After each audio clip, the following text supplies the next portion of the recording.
For cases, calling the case of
Can proceed. as the court pleases, calling the case of Emmanuel Mulunga and 14 others, case number 854 of 2025. Your Worship, the presiding officer is Mr. Samunzala. For the state, it's Billy Lungwe, assisted by Ms. Hinda. For accused number 1, Mr. Bangamwago. Accused number 2, Mr. Engelbrecht. Accused number 3, Mr. Bangamwago. Accused number 4, Mr. Kasper. Accused number 5, Mr. Namanje, assisted by Mr. Gaib. Accused number 6, Mr. Namanje. Accused 7, Mr. Namanje. Accused 8, Mr. Bangamwago. Accused 9, Ms. Gebhardt. Accused 10, Mr. Namanje. Accused 11, Mr.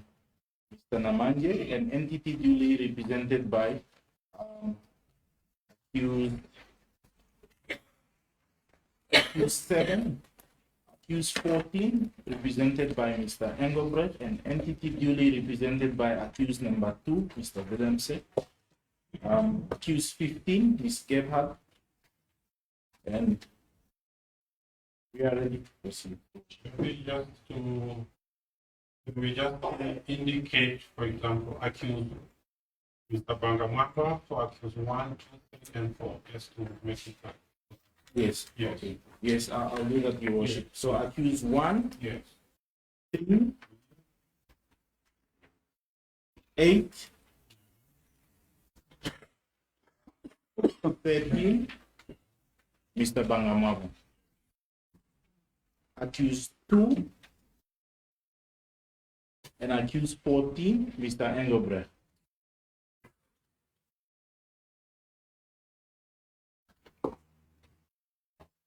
Accused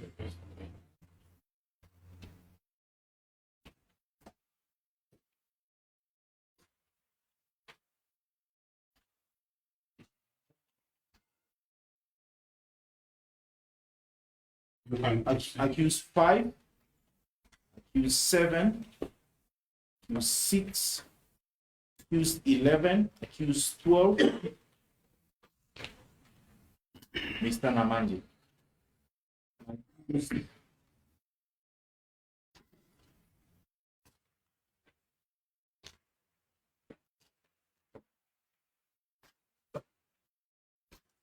Accused 9 and accused 15, Ms. Gerber.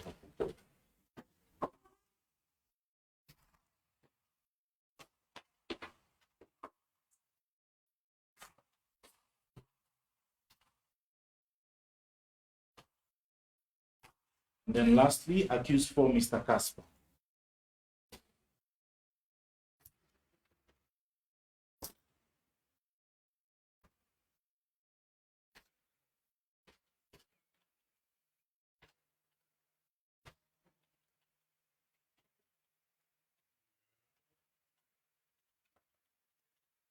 Now, can you confirm your appearance?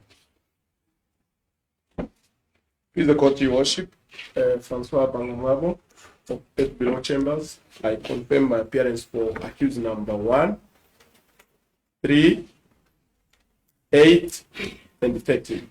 Please, Your Worship. As the court pleases, Your Worship, I appear on behalf of accused number 2 as well as number 14, the close corporation, Milton Engelbrecht. As the court pleases.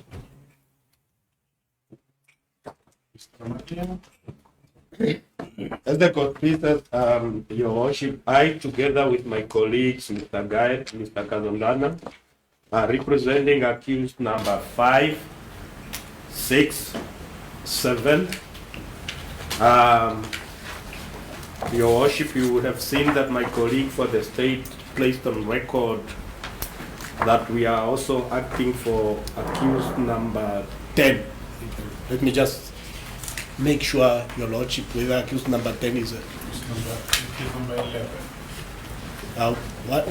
who is accused number 10?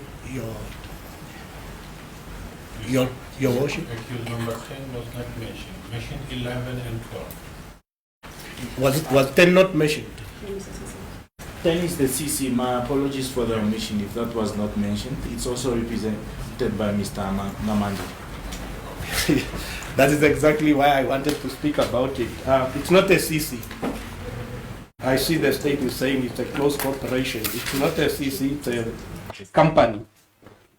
But may I place it on record that we were not forewarned yesterday or last week that the corporate entity, including Enegon, will be part of the accused person. But be that as it may I place on record that Your Worship, you flagged our representation of accused number 10.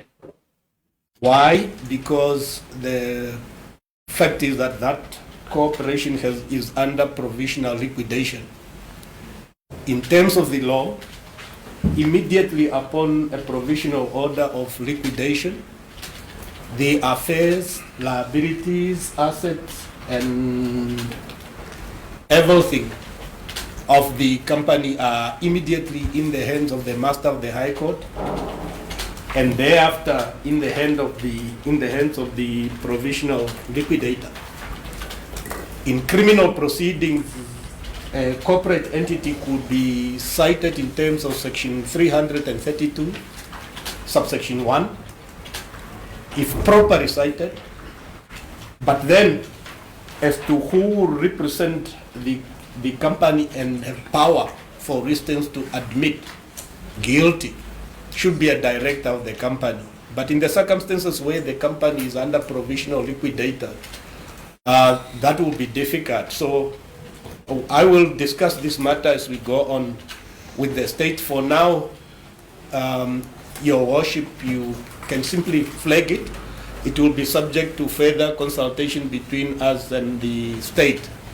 But I can purportedly represent it because it has nothing to do with an admission of guilty at this stage. Is a bail application, and the company doesn't bring bail application. In fact, in these proceedings of today, the companies are not playing any role because this is a bail application.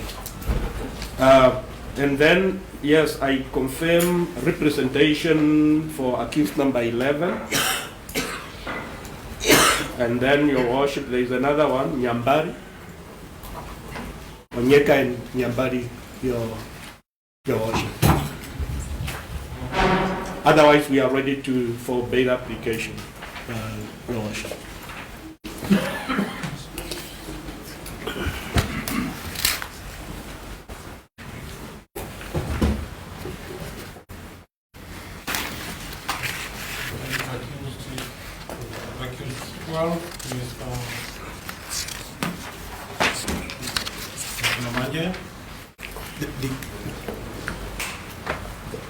The problem, Your Worship, we have been asking for this.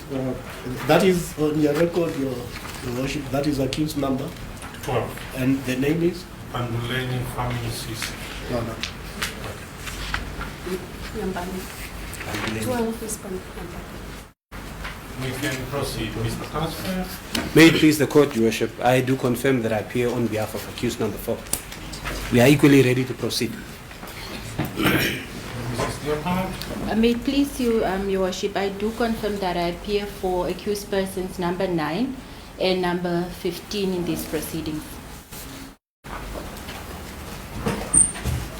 Mr. Lingua? As the court pleases, Your Worship, before we proceed any further, I would like to put the following on record.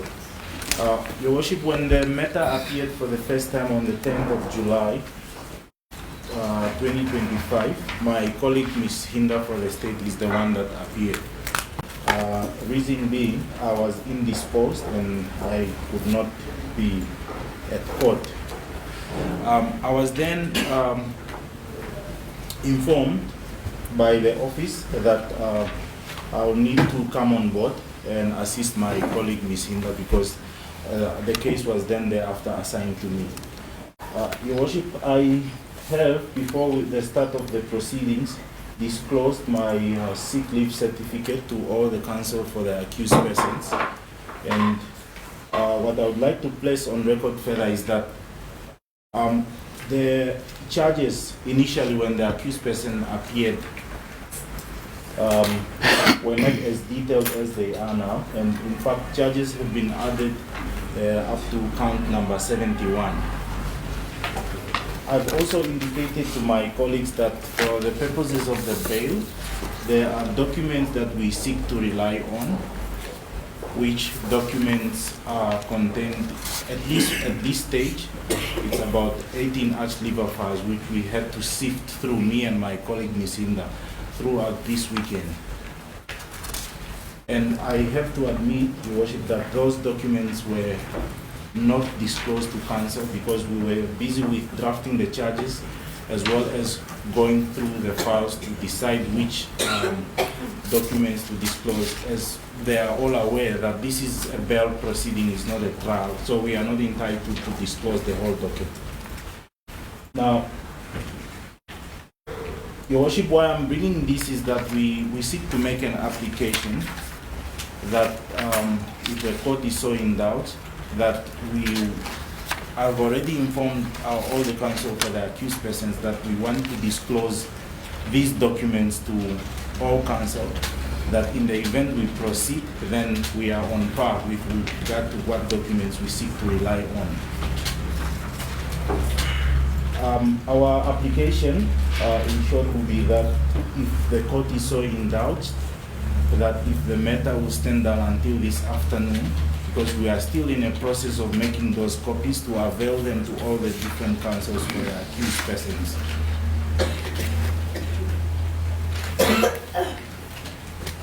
Your Worship, just to conclude on the aspect of me being indisposed, I don't know if it's in order with the court, if the court wants to have sight of the sick leave certificate that would explain the details of my application that I'm bringing, that I was not involved from the beginning of the case, and that's why we are therefore asking that we be allowed time to avail the documentation to counsel and then proceed thereafter, after lunch today.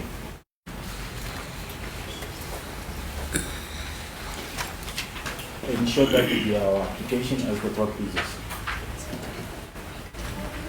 Mr. Bangamona? Your Worship, my apologies. Just before I do that, I've mentioned that the charges now are up to count 71. Yes. Yes. Without going in detail, I just want to read the charges so that at least the court is aware of the charges. Is that in order, or can we dispense with that? No need to read the charges. This is not a trial. As the court pleases. Mr. Counsel, Mr. Bangamona? Yes, Your Worship. In order to save the court's time and for the defense team to speak with one voice against the obstructive and the malicious conduct by the state, we all have agreed that Mr. Namanje addresses and deals with in response to the application. Please, the court, Your Worship. On behalf of both counsel. No, we didn't agree. Perhaps they did, and they are entitled to do that, but I did not agree to that. I will be addressing the court in respect of my two clients. Just a minute. So, Mr. Bangamwa, you are speaking on behalf of your clients. On behalf of accused number 1, Yes. 3, 8, and 13, as well as the counsel Caspar and the Engelbrecht. Please, the court, Your Worship. Mr. Engelbrecht, you confirm that? Your Worship, maybe perhaps I must address the court on the issue whether or not I am available to proceed with this matter or not.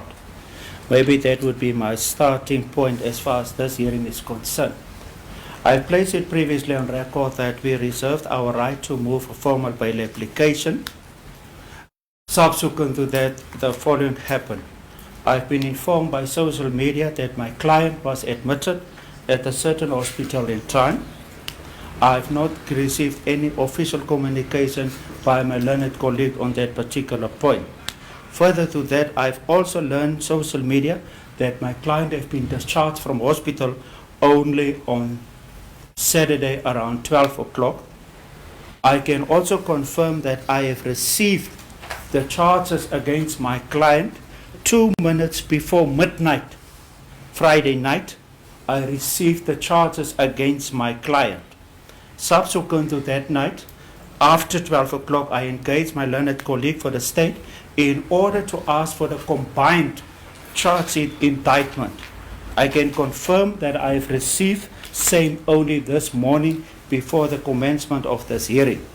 Therefore, I must place before this honorable court that I have not consulted properly with my client accused number 2 in order to be part and parcel of the bail application today. However, we reserved our right to move such application in due course after I receive proper instructions as far as this application is concerned. So basically, as far as the proceedings today is concerned, I'm just before this honorable court and hold a watching brief in order to protect the interests of my client. So that is our position today. That is in order, Mr. Engelbrecht. As the court pleases. Mrs. Gebhardt? Your Worship, you've heard that I appear for accused person number 9 as well as 15 in these proceedings. Yeah. Accused person number 9 was arrested on the 10th of July 2025. Your Worship, there's an application before you that is moved from the bar in respect of postponing the proceedings to this afternoon. And the basis of that application is that there are documentation that the state as the respondent, because that is what the state is in these proceedings, a respondent, not an applicant. We must keep that in mind. The state as the respondent is saying to this court that there are documents that we need to provide to the applicant or the applicants. The applicants are ready to proceed. So we cannot be detained by copies that must be made by the state. What we can tell the court as applicants is that the matter can proceed. The applicants move their applications, those that are prepared to proceed and are ready. And then what we need is an undertaking by when the copies will be completed. And before we commenced, the state indicated that they've been making progress. They should be done by the end of today. But the point is, bail, number 1, are individual applications. There's no collective applications here. Number 2, those applications have owners, and those are the accused persons, not the state. It's not for the state to apply to postpone an application that is not theirs. It's a misnomer. It does not make sense. What the state can tell us is that they wish to rely on some documents that would be in cross-examination or to counter the applications that would be appearing or that would be made in these proceedings. That is fine. Yes, we need to have regard to those documents, but we can still have those regard to those documents this afternoon without detaining and delaying the commencement of the bail applications. Because we must not lose mind of the fact of the nature of this application. Your Worship, these are urgent applications. Documentation by the respondent cannot detain us. In respect of my client specifically, I received instructions this morning. I do have instructions to proceed. The nature of that, or the manner in which we'll proceed, I can place on record now. We will be proceeding by way of notice of motion. We'll be filing our application. There will be an affidavit filed. The state will indicate to this court whether they will answer by way of an affidavit or call whichever witnesses they want to call to counter that application. But that cannot detain the other applicants who are ready to proceed, to commence with the proceedings today. That is my contribution to that matter, Your Worship. Councillor, do you confirm the sentiments of Mr. Bangamako? Indeed, I do, Your Worship, and equally those now expressed by my learned friend for accused number 9.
Who stood in to determine that application is Muharukwa,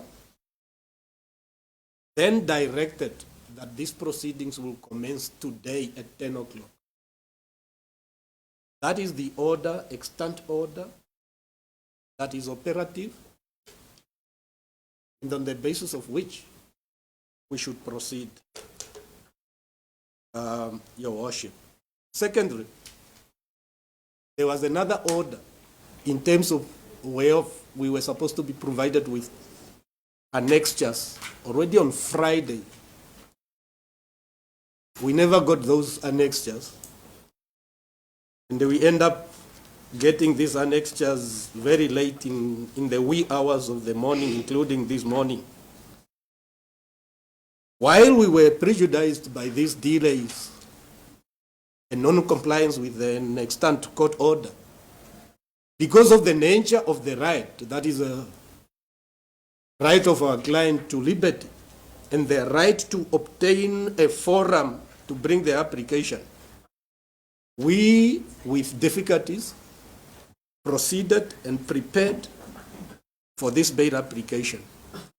This morning, we were informed, Your Worship, that the state apparently had to make copies to provide us with copies. On our part, we did make copies and provide the state with copies because we do not want to be obstructive. If it is a matter of copies, we informed the state that we are prepared to place it on record that one of the accused persons is in fact very ready to start leading his case in a bail application. If the state will be ready to provide those documents after 2, then those copies could be made. There is nothing material, nothing inhibited for us not to proceed with the bail application. I'm a senior lawyer enough, Your Worship, to know these tactics, because what happens when you delay bail application with the accused person, what will happen is this, Your Worship. If you lose time, then you will see that this bail application will continue being postponed. Then you find yourself in August. And by the way, each of the accused person, and I'm speaking in particular of my client, is paying for this morning appearance. Our clients are not going to be out of pocket to pay 3 lawyers, and of course, lawyers for the other accused person this morning, to wait for copies to be made. So our application is that we proceed with the accused person who is ready, and if we sense that there is a need to wait for copies so that he can comment, the proceeding can stop at 12:30 or at 1. Then at 2, we have those copies, and the accused person can comment on those documents. The State Council, there are 2 in court, and we fund the government through payment of taxes. There can be other clerks of other lawyers making copies outside like we do. So there is no reason why we should not proceed with greatest respect. We understand that the magistrate was deliberately made available to assist us. So may I ask that we proceed? We have prepared, although some of the accused persons, because of the delay caused by the state, were not fully consulted. There is one accused person who is ready, fully consulted, and there is no reason for him not to go in a witness box after we have made our opening statements and so forth. So I ask your worship to direct that the matter proceed. But there is another thing that is important, your worship.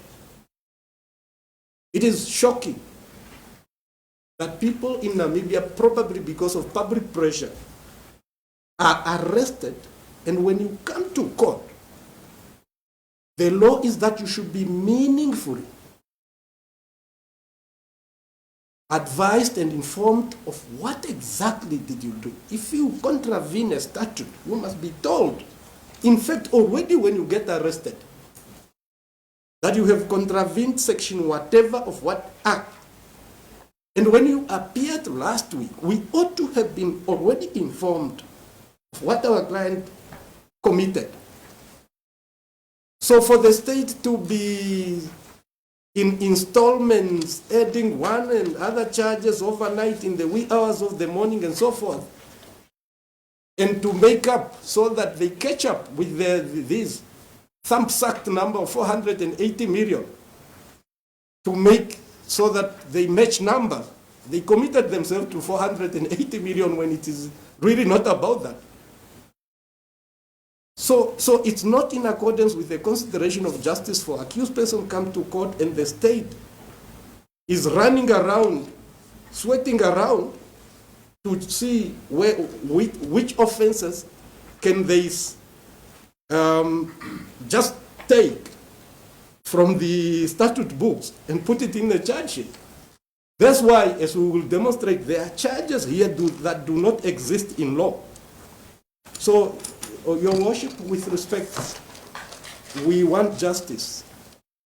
Nobody has the right to disregard our client's right just because they are being accused. They have the right to be presumed innocent. And it's not a symbolic thing. It's not a token thing. When we say that our clients are presumed to be innocent, that is exactly what we meant. No shame about it. We are prepared to proceed with the application, Your Worship. Now, just for the record, apart from Mr. Engelbrecht for accused 2, is there all the other accused are ready to proceed with the bail application? That is what I understand. That is indeed correct, Your Worship.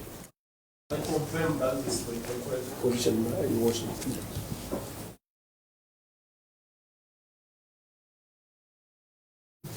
Yes, now it is apparent from the record that the matter was postponed today for formal bail application. Hence, the state have moved an application to have the matter stand down until 1400 hours to disclose certain documents. Accused, the application is opposed by the defense on behalf of their client. clients, it is apparent that this is a bail application. The applicants move the bail application. It's not for the respondent or the state to move the application. Further, also, it is apparent from the submissions of Mrs.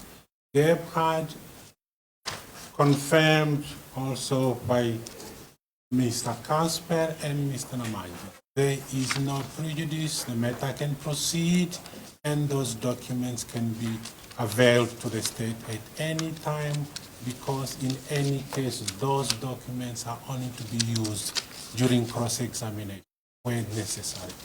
Therefore, the application will proceed now.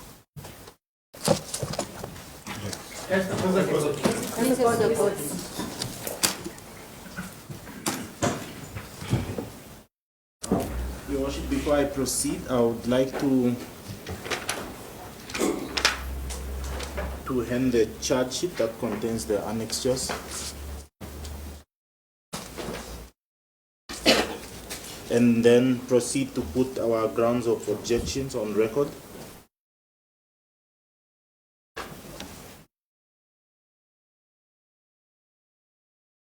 Yes, May I proceed, Your Worship? you can proceed. Yes. Your Worship, we are objecting to the granting of bail in respect of all the accused persons on the following grounds. Ground 1, that there is a risk of abscondment in respect of all the accused persons, that if granted bail, they might abscond.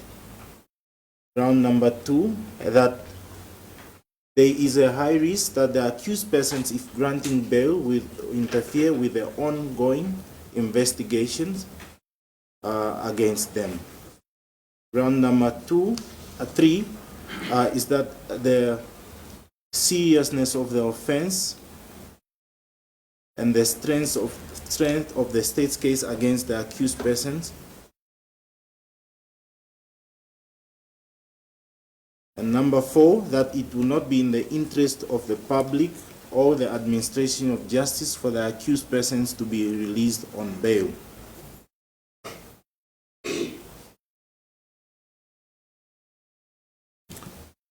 Your Worship, another ground also relates to that there is still additional suspects that are still to be arrested. This also just ties into the fact of interfering with the investigations, that there is a risk that if the accused persons released on bail will interfere with the investigations.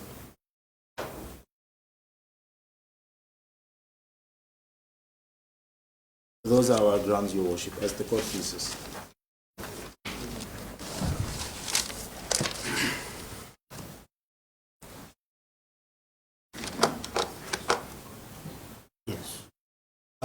Your Worship, the way we have prepared this bail application, of course, each of the counsel will be. I understand my colleague for accused number 9. Your Worship, if I may, I've just informed my colleague that the annexure that has been handed up, I don't know if it is my eyes, but I'm only able to find charges in respect of accused person number 15. I do not see the charges that are preferred against accused person number 9. Yeah. And your Lordship, you will keep in mind that I came on record today. So in my respect, the charge against number 15 I see is count 71 and the alternative to that count. However, in respect of accused person number 9, I do not see what charges my client must meet in these proceedings, and also file an application in respect of those charges. If the state can just assist me with that indication, specifically accused person number 9, as it pleases you.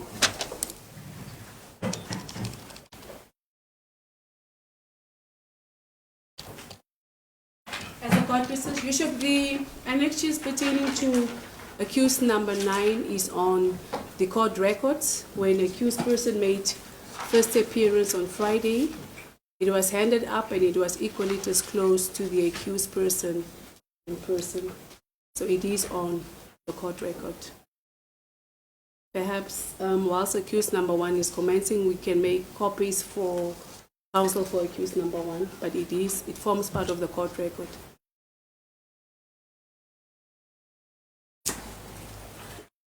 We are ready to proceed, Your Worship, as the court pleases. Your Worship, as my colleague for accused number 1 placed on record, we did liaise so that we streamline the proceedings and shorten the proceedings. Hence, Your Worship, in respect of the opening statement, to place the matter in context, I will deliver the opening statement, Your Worship, which we are entitled to, if we so wish. And we have also prepared, because these charges were produced to us belatedly, the accused person who is complete and full in terms of taking of instructions. Everybody is ready, but the one who is complete with nothing else left in the time we had to look at the charges is accused number 5, and that is Peter Hango Elindi. That is the accused person who will be starting with the evidence, with the application. But for now, I will be delivering the opening statement. Your Worship, first of all, the state have provided and placed on record grounds of opposition. One of the defense main ground why they must be granted bail is a simple fact that will demonstrate that this case is weak. The state case is weak. It's an attempt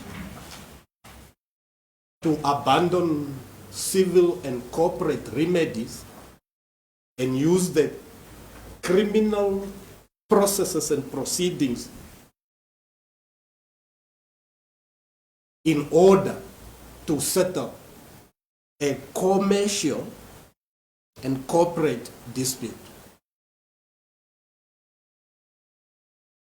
So we will be able to demonstrate that with respect, this case relates to a commercial dispute, and these charges were simply brought against our accused person because of the state and complainant's frustration or unhappiness with corporate remedies available to them in a commercial dispute. That's one. The second one, Your Worship, I must not be misunderstood. We are not attacking the arrest, the validity of the arrest. But we will demonstrate that, in the first place, the arrest of our clients was not necessary. The arrest of our clients was not necessary. Why we say that, Your Worship, is that if we demonstrate that the arrest was not necessary, then, Your Worship, the state will not be able to rely on the public interest exception under Section 60 of the CPA. Just a minute.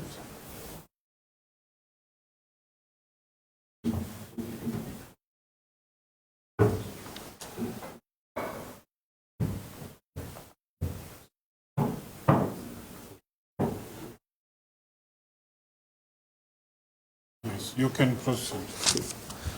Okay. Your Worship, I want to be understood. What we are going to say is that, to demonstrate that it was not necessary to arrest. If we are correct in that, then the state cannot create a factual and legal basis to rely on the public interest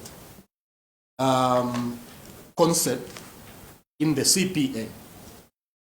Once you find, Your Worship, that the arrests were not necessary on the facts before Your Worship in the bail application, then necessarily the state will not be able to rely on public interest. Thirdly, we are going to demonstrate that the state came to court with dirty hands. We are going to demonstrate that it's not for the state in taking steps to investigate crime, to prevent crime and prosecute crime, to act beyond judicial and legal standards. When you investigate, when you arrest, and when you bring people to court. We'll be referring to case law to demonstrate that as a factor, when you exercise your discretion at the end of the bail application, Your Worship, you will be able to take the conduct of the state in consideration if the state is found to have breached existing judicial standards meant to keep criminal proceedings fair. We will demonstrate that, in fact, the state co-opted the media into their processes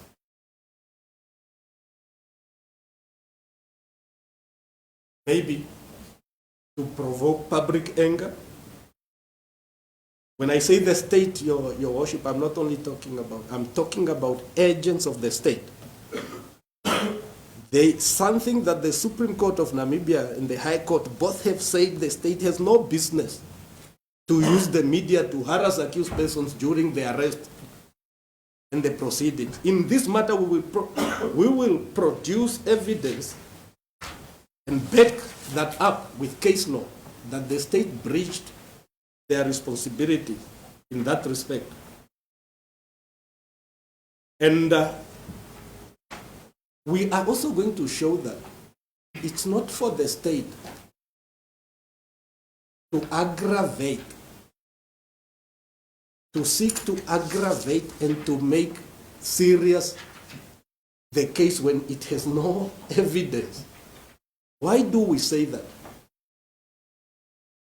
These public announcement, including in court, to say the accused person are facing charges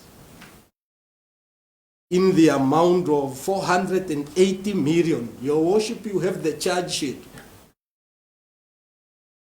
This was a deliberate attempt by the state to take around the public, to provoke anger, thinking that it is enough for the state to come out with numbers, big numbers, and their case will be easy at a bail application. All this falsified number, 480 million, is a falsified number, Your Worship. We will be able to demonstrate. There are no such charges. 480 million, the state will not be able to back up this amount, not in the bail application, not at the trial. And this is not what should happen in Namibian court. That's why, Your Worship, you are there. We will be, with respect, doing it with respect, we will be reminding the court and asking the court to do justice to our client. We will be reminding the court that the court is not part of the executive. It's not, the court is not and can never be co-opted by the police, by the prosecution in doing justice. The court is there to ensure that everybody plays by the rules. The fact that I think sometimes the court, the public prosecutors and police officers, they appear to think judicial officers are judicial cousins because they operate from the same building. But when we come to court, we must be treated equal, and nobody should use the court processes against us. It is for that reason we end up, to cut the long story short, our opening statement in written form, Your Worship. And all cases, including abuse of the media against the accused person that we refer to, the necessity of arrest, Your Worship, and may I have the court given a copy, please? I will not read them because this is necessary to put the matter in context. I will just highlight your worship the following. Your worship, this is necessary because of the abuse of these processes by the state. We start with a quotation from the case at the first page, top page, your worship, which says that basing a legal decision on what boils down to potentially unreasonably and uninformed public opinion, which courts more or less explicitly do when they tend to the actual public, takes a decision out of the arena of the law. That is a cautionary statement in matters of this kind, particularly where there is intense publications. Remember, your worship, we are going to demonstrate that while the state is saying that we will be given copies only at 2, the media has been reporting directly on facts apparently in the docket. Yet we have been told we are only going to be given documents at 2. At page 2, paragraph 2, we just refer to the Justice Damasev judgment that an arrest in Namibia can only be made if there is fear. Otherwise, you must use summons and so forth. Then, your worship, I take the quote at page 4, paragraph 5, where we refer to Van Eck versus Van Rensburg and Etna Stores, that when you have power, like ACC agents have power to arrest, they only have power for purposes of bringing people to court for purposes of the trial. And they can only arrest prematurely if there is a reason that triggered a premature arrest. But they cannot just arrest because they have the power to arrest. So then, your lordship, your worship, will speed at page 6, paragraph 6.11. And this is what is important and why we deliberately bring this up at the beginning, is that Pretoria Portland Cement versus Competition Commission. Your worship, if you can just over the page 7, this is very important, your worship. We want to, so that the court, when we give evidence, the court knows exactly why are we giving this kind of evidence. You see in Portland, Pretoria Portland Cement, the Supreme Court of Appeal in South Africa set aside some processes because the media was used when people were being searched and so forth. Like in this case, it's public knowledge that the media were even, the part of media personnel were invited at arrest and so forth. They were given information from docket prior to us appearing in this court. And that is stated in that judgment there. You can use your discretion, your worship, in a bail application if you feel that the state came to court with dirty hands.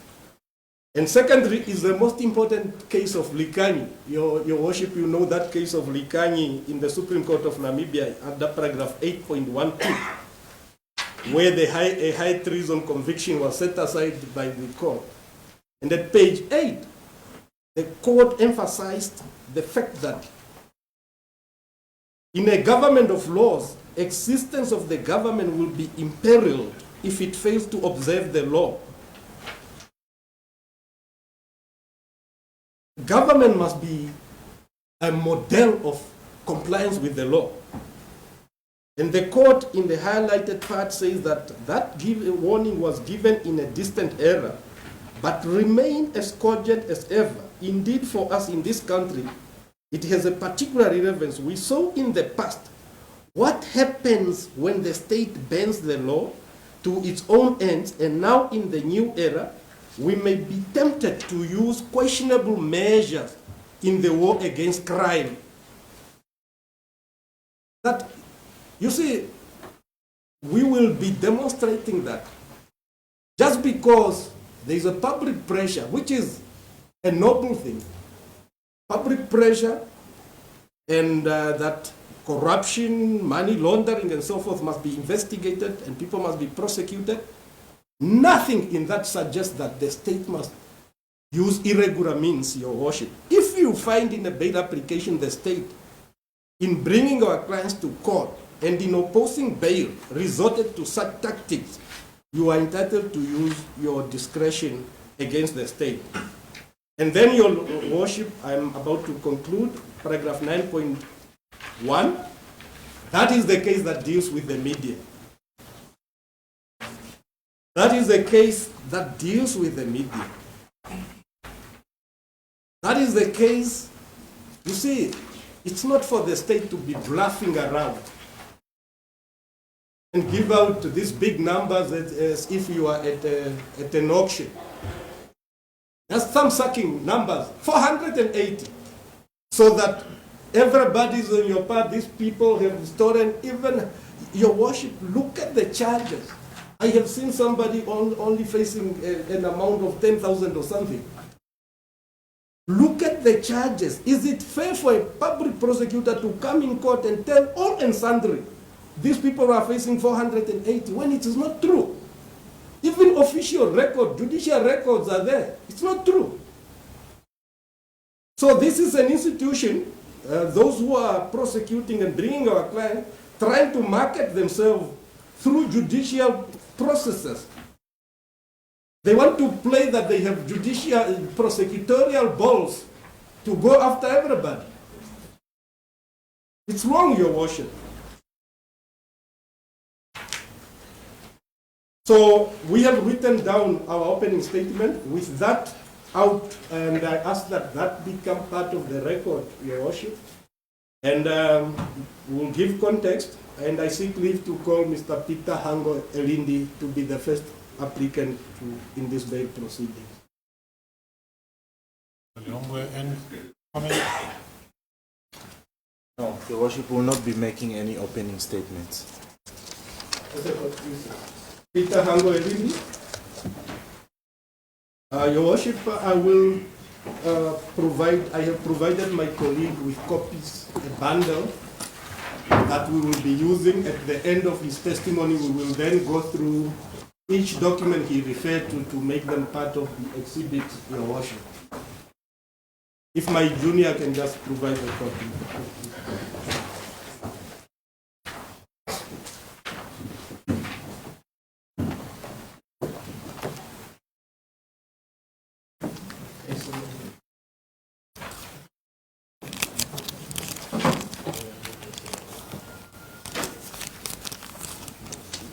Sir, what language do you prefer? In English, Your Worship. Just put that paper in your pocket. Do you have any objection for taking the oath that what you are going to tell the court is the truth and nothing else but the truth? No, Your Worship. Do you consider the oath binding on your conscience? Yes, Your Worship. Do you swear the evidence you shall give is the truth, the whole truth, nothing but the truth? If so, raise your right hand and say, "So help me God." I affirm, Your Worship. You can also, you affirm. In order. Yes, Your full names for the record. Peter Hango Elindi.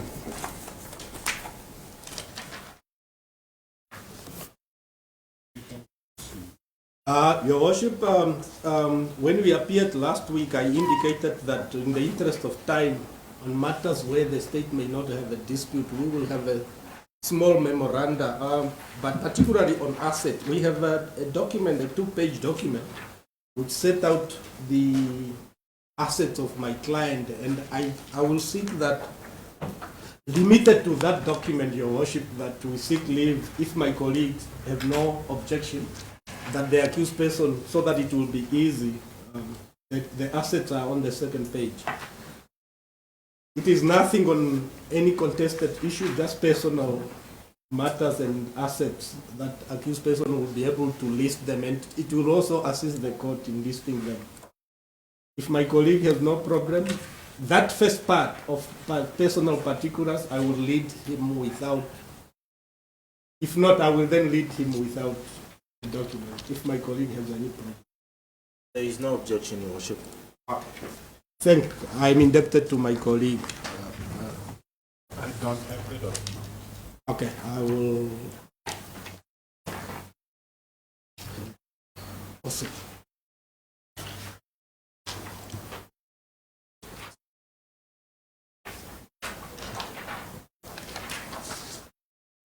Okay. Does he have?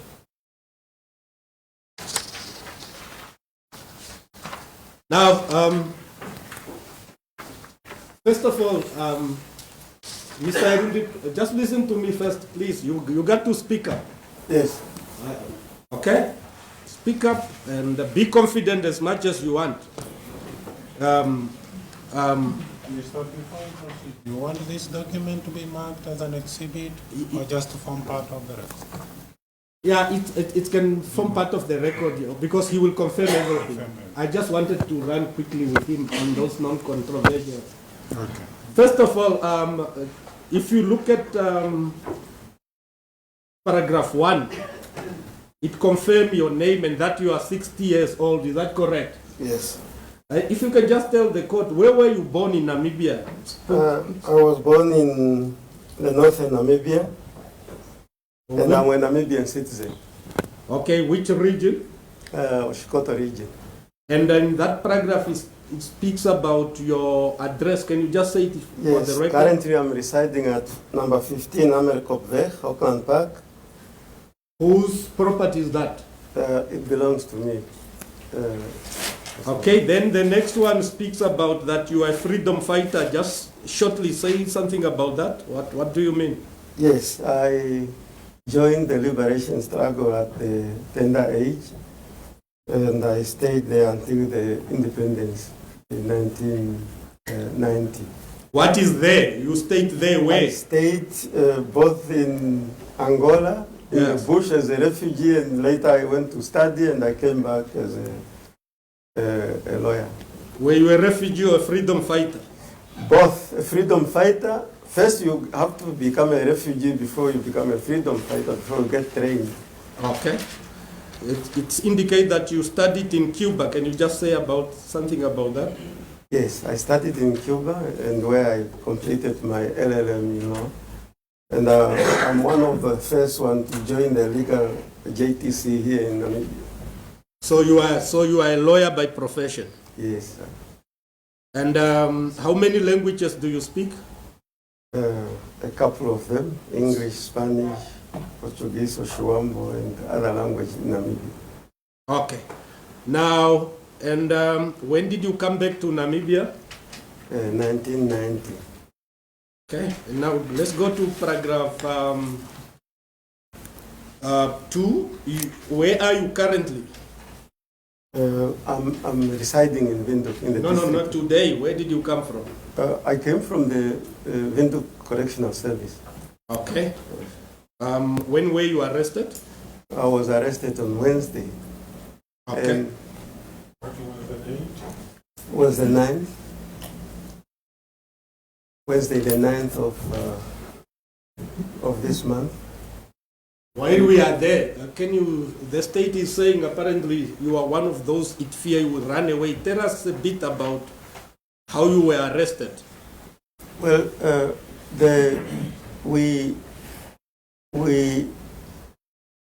we were informed that the state is Speak looking... about yourself, not about others. Yeah, I was informed that the state is looking for me. Yes. With regard to a case, a corruption case. And then I took steps. I went to the law firm. I found Marco and I told him I needed to go to the anti-corruption, and we drove there. He drove me to the office.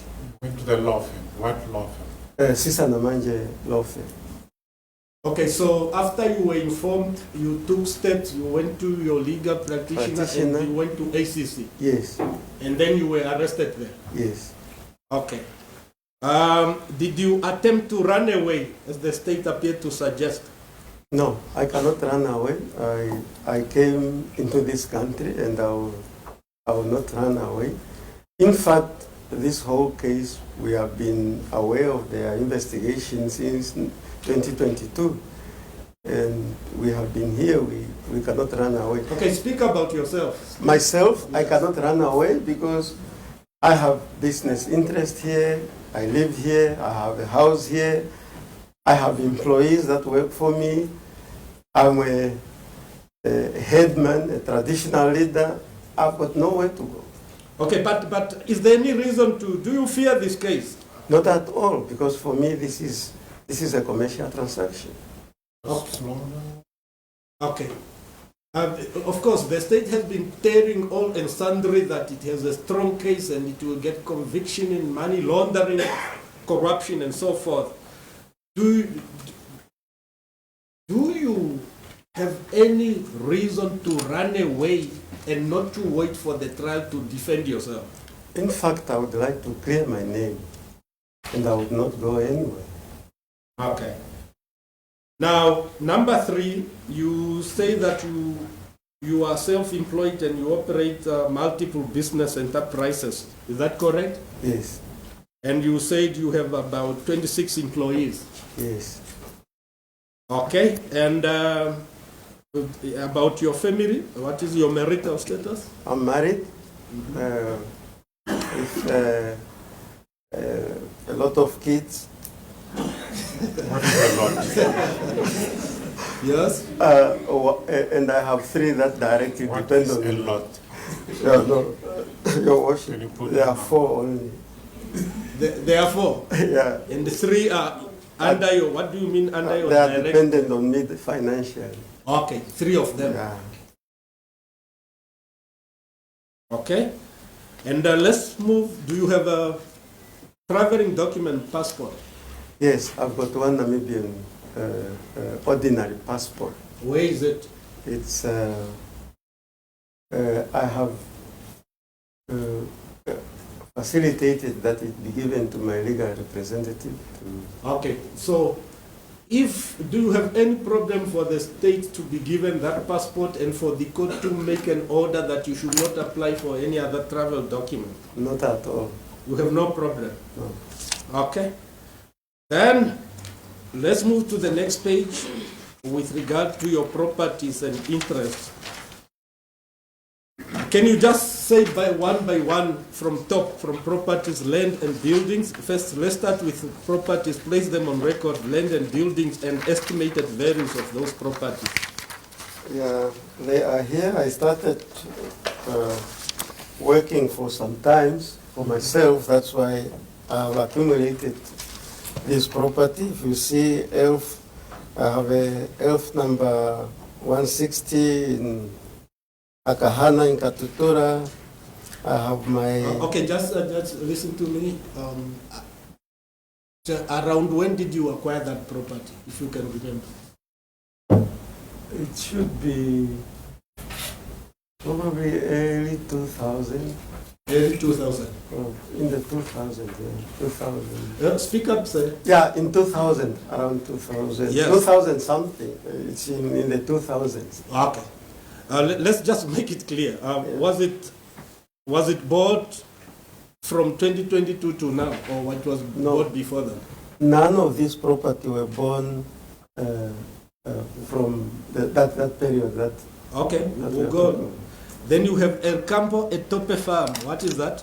That's my residential house where I'm residing in my village. Or do you call it El Campo Etope Farm? Yes. Okay. Then you have Air 595. Say something about that property. I see you have 50%. That is my residence. That is number 15 Americo, where I'm residing currently. It indicates that you have 50 members' interest. Who has the rest? Is it a mistake? No, it's a mistake. That is my residential property. Oh, so you 100% own it? Yes. Okay. Or else, I think it's because it's 50% because it's co-owned between me and my spouse. Okay, Yeah, this is yeah. what you mean. Oh, okay, fine. No, just a minute. You are saying F number 15. No, number 15 Americo, that is not a F, it's an outside number, with the street number. But the F is 595. Okay, so it's the same property where you live. Yes. Just the street number is 15, but the F number is 595. Yes. Okay. And then 41 Hakahana new residence with 4 flats.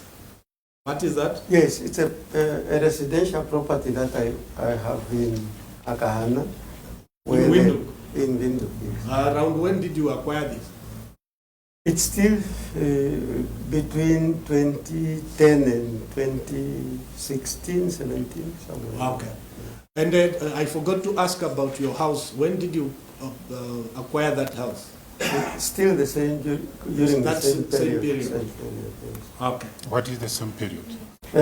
Between 2010 2016, around that time. Okay. Then Camelthorne Garden Center. What is that? Camelthorne Garden Center, that is a business where I'm running a nursery and an entertainment center. Just A nursery and then the recreational facility. Is that in Windhoek? Yes, in Olympia, in Tennis Street. Okay. And around when did you acquire this? It was around, that one was, was recently. That one was around around 2023, 2024. Okay. And of course, we have copies where the state need to. It's to financed verify. by the bank. Is it financed by the bank? Yeah. Which bank? Bank Windhoek. Bank Windhoek. Okay. And then it say 2 plots on Thea. Yeah, I've got 2 properties in Olympia, empty properties. Do you remember around when did you acquire them? It should be around 2019, 2021, around that time. To 2019 to 2021? Yeah. Around there. Then R3054 Katutura. Yeah, that one also within that same period, 2017, 2020. Okay. And Section 13 Hochland Village. Same, around the same period I acquired that property. 2017, Yeah, 2021. Okay, then we go to, then there is Bonsek Investment 174. Yeah, these are a joint property that I co-own with Malachi. Accused number 6. Yes. Okay, so all of them that you see there. So it's a Bonsek, Zest Investment. Yeah. 77 Independence. Yes. And we also own that Ombili Health Clinic. What is Ombili? Just for it's a clinic. It's a clinic. Yeah. I mean a medical clinic. A medical clinic. Yes. Yes. So what happens there? Yeah, we have got doctor. We have a doctor. It's got a radiological unit and a mini theater and all other facilities. Oh, when did you start with that business? Should be between 2017, around there, to 2020. That means that you actually acquired it prior to your relationship with Namcor in terms of... Yeah. It also financed by Development Bank. Oh, Development Bank. Okay, and the property you own with your brother, accused number 6. And that is estimated to be about 22 million in value. Yes, sir. Okay. As we speak, is it ongoing? Is it attending to patients? Yeah, we are in the process of getting a new doctor and new staff. Yeah, but it's open. Okay.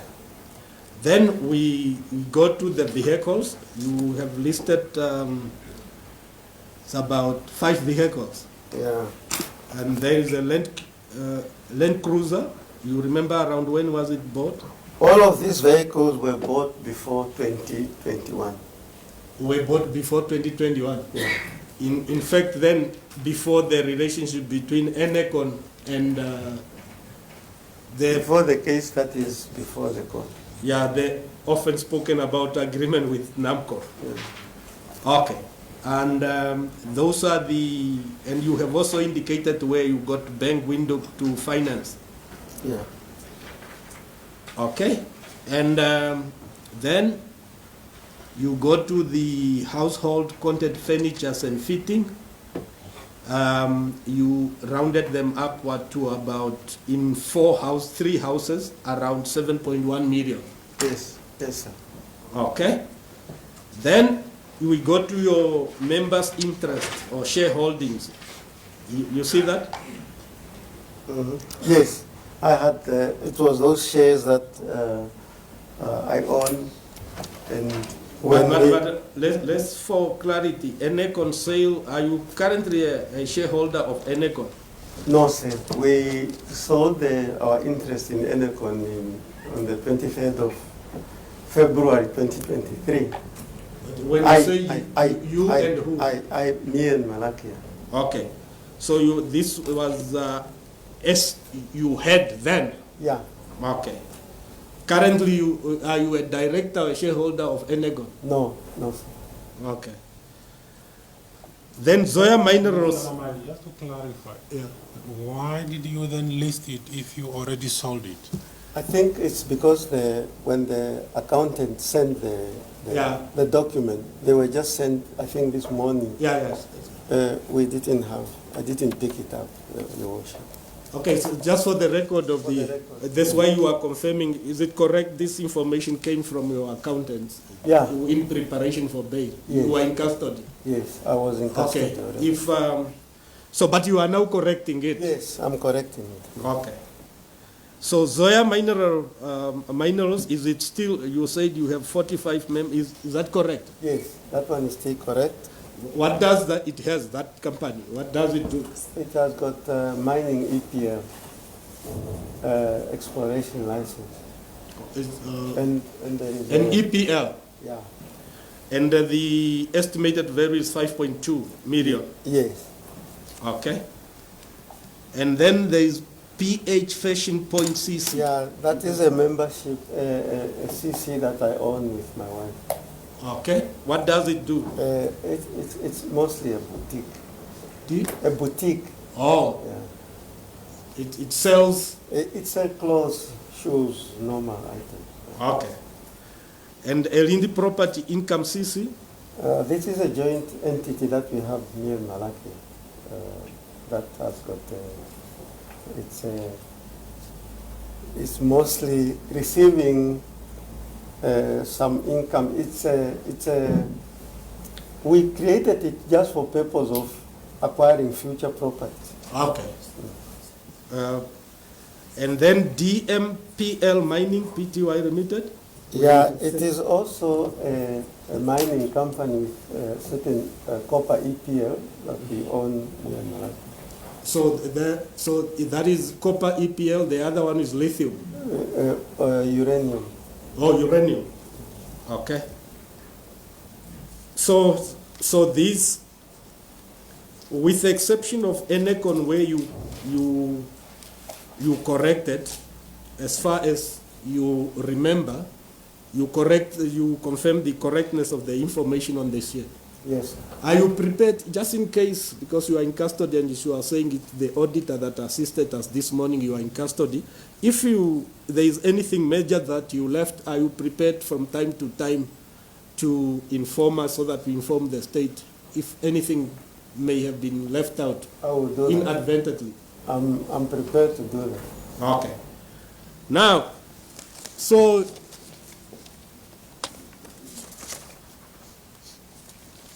then, do you have a bundle of documents?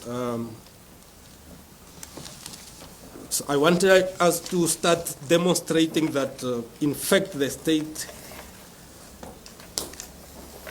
was not even entitled to lay its hands over you to arrest you.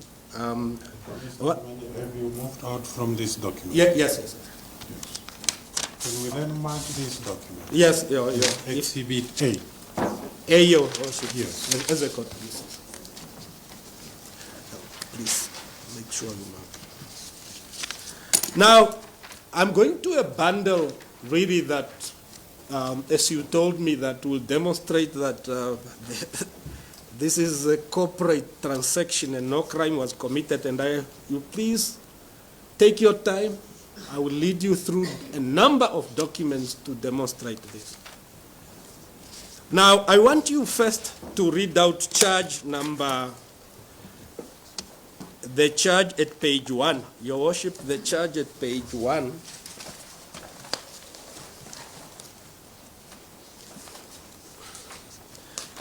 As I understand from my colleague for the state, unless I'm wrong, they can correct me, it's now count 34, if I'm correct. Yes.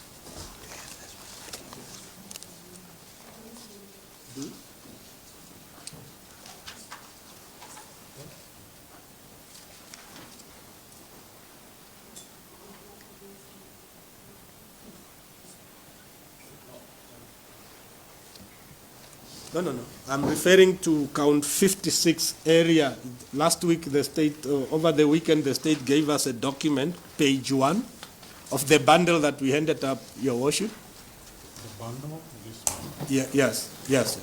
Page 1.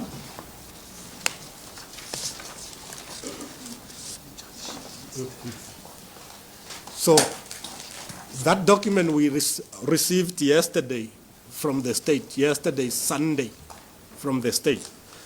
It says that count is 56. All what I was trying to say, it's now renumbered to be count 34. I just want the state to confirm.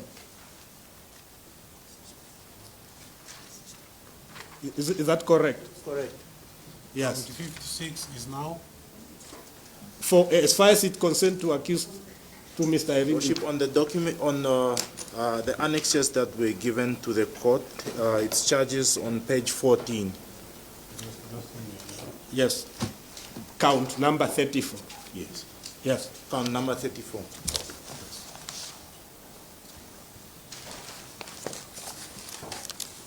Your Worship, I will continue on that basis. I will, because we, in the morning when we were prepared, we only had the document we were given yesterday. But I just want to deal with count 34 now. Okay, Mr. Irindi, just read out charge 34 at page 1. The accused is guilty of the crime of fraud. Yes, go on. Whereas the accused did on the 15th day of July 2022 at Onia, Windhoek, in the district of Windhoek, they did wrongfully, maybe it's typo, they did wrongfully, unlawfully, falsely, and with the intent to defraud, give out and pretend to Namcor that he was to sell 9 service stations to Namcor while he was not in a position to do so. That is A. B. The said 9 service stations were encumbered to the Ministry of Defense and Veteran Affairs due to a 15-year agreement signed on 15 September 2016, and thereby means of the said misrepresentation induced Namcor to act to its own actual prejudice by paying the amount of 53,212,000 on the 19th of July 2022 as the purchase price of the 9 service stations. As a result of the said misrepresentation, Namcor suffered an actual loss of 53,212,000, whereas in truth and in fact the accused, when he so gave out and pretended as aforesaid well knew that his representation was fraudulent and that the accused did commit the crime of fraud. Okay, let's just start. We are going to the document. First of all, legally speaking, who was in the relationship with Namcor as far as the asset, whatever the so-called agreement of 2022? Who was was it you or was it the company, Energon? It was the company, Energon. And so in other words, it was a legal persona? Yes. Of which you were a shareholder and the director. So was the agreement between the so-called Namcor, trading, distribution and trading, between you as an individual and Namcor? No, not at all. Okay. Now,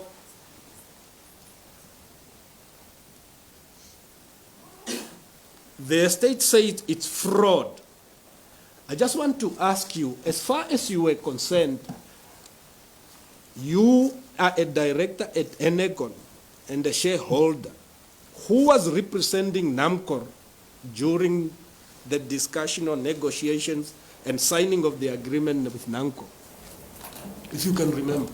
Yeah, to the best, there was first a discussion at executive level. Yes. I remember we have an engagement with Mr. Mulonga with regard to the approach, which me as a chairperson of the company and him, the MD, we had discussion with regard to that relationship. Okay. I want to take you to page 14 of the document.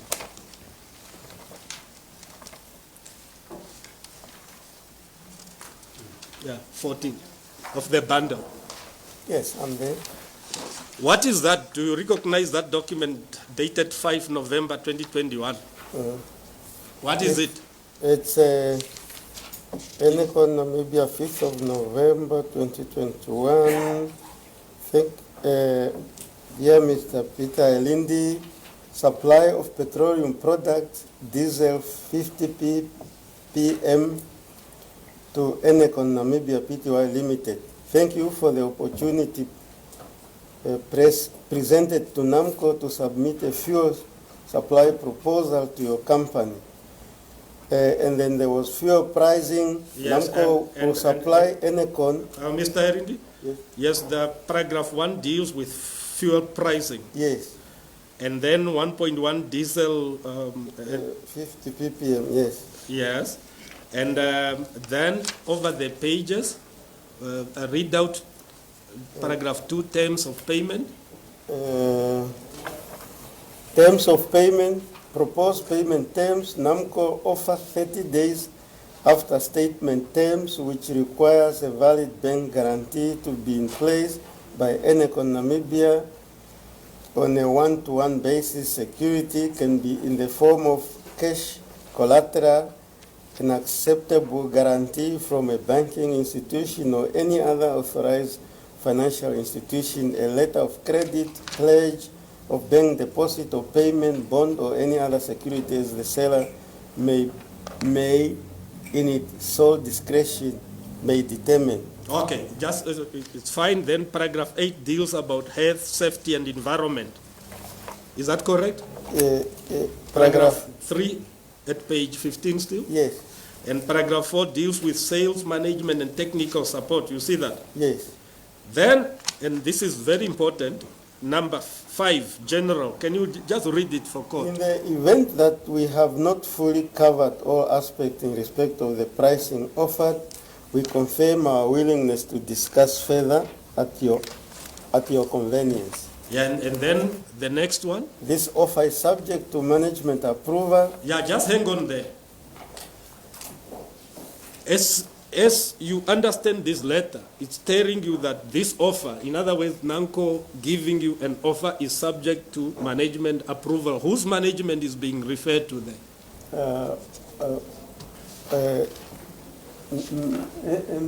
Namcor management. Yes, exactly. As a businessman and an outsider, is it your responsibility to check upon internal compliance requirements and so forth? Not at all.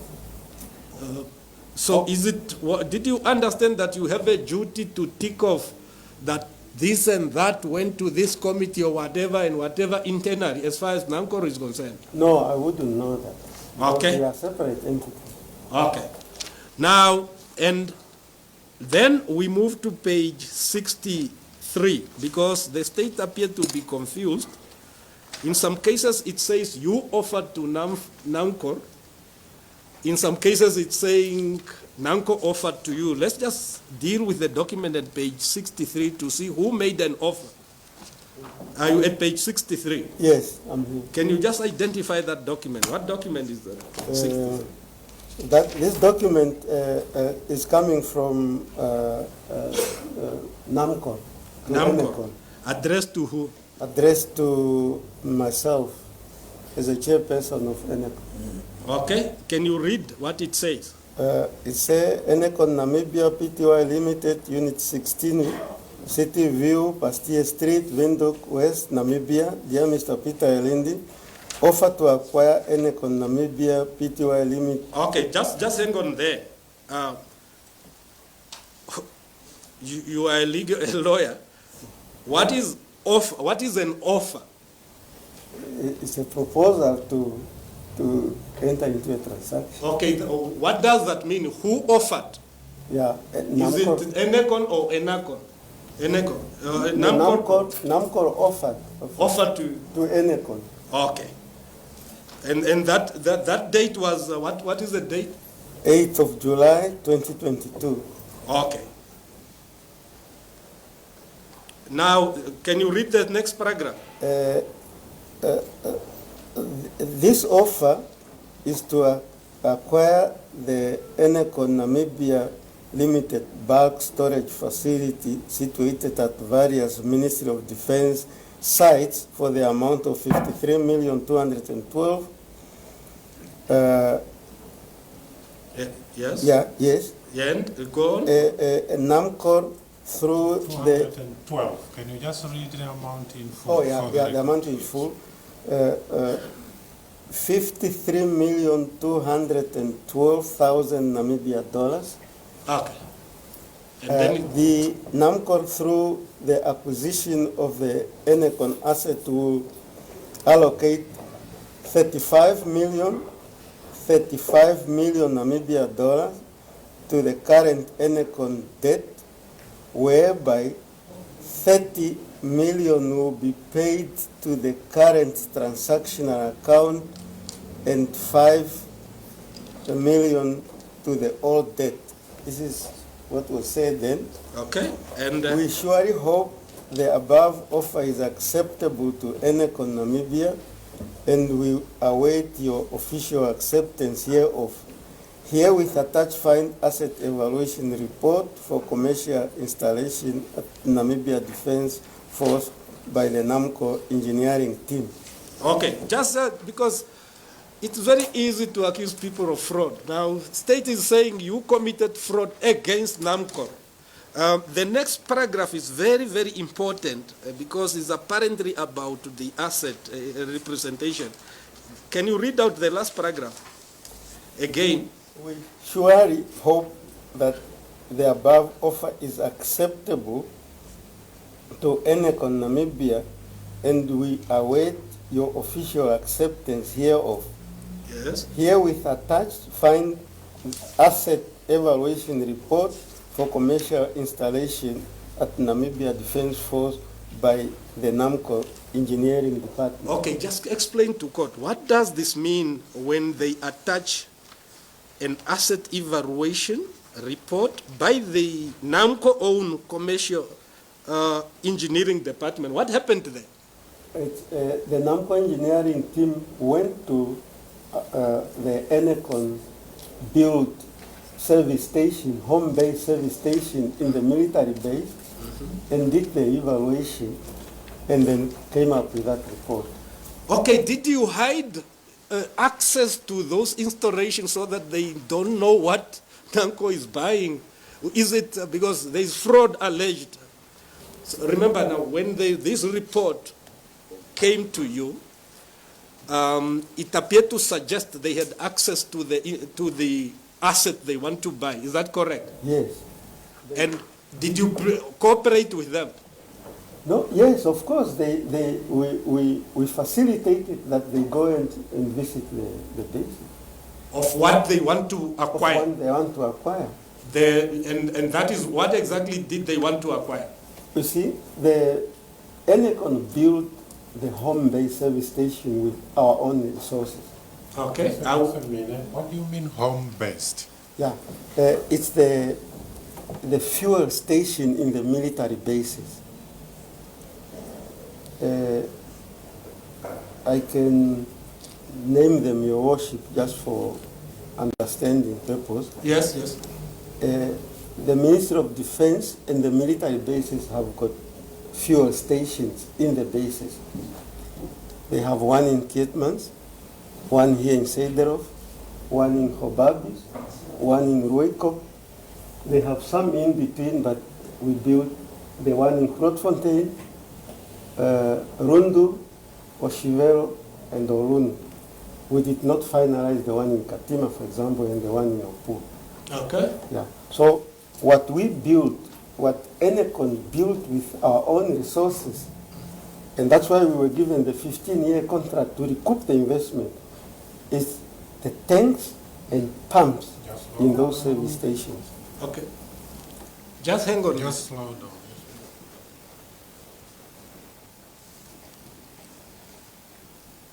You can proceed. Yeah, this morning, just before, so that it's clarity, this morning you were laughing actually. You were saying the state is confused between what you just said now and the fuel management system. Yes. What did you mean when you say the state appeared to be confused? The And fuel we will go to management- the agreement. Yeah. The fuel management technology was, because this whole proposal to defense started the fuel management technology, which is the technology that is installed in the vehicles to control the consumption of fuel. It means you install around the dispenser a chip and also certain controller at the service station, whereby when a car drives, the passive tag on the passive chip on the vehicle recognize the one at the service station.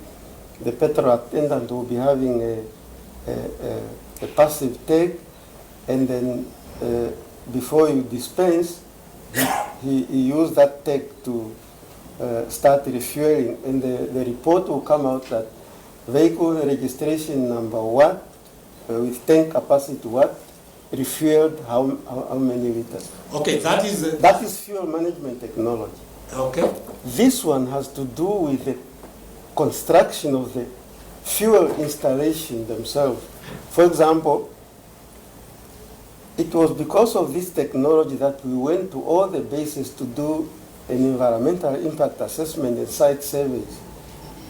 And on the basis of that site survey and the environmental impact assessment, we realized that all the service stations were outdated, were non-compliant with the requirements of the Ministry of Mines and Energy, and they needed to be rebuilt. Some of them, things that I shouldn't be saying in the court, for example, they said that the service station was behind the soldiers' barrack, which posed a risk to them. That's why when you pass there now, the service station is in front. In Oluno, for example, it was behind ammunition depot. So we had now to standardize all these service stations, literally build new one with Enecon resources, not resources. Okay, that's where I will start demonstrating how weak the state case. Just hold on there. Let's then go to the agreement where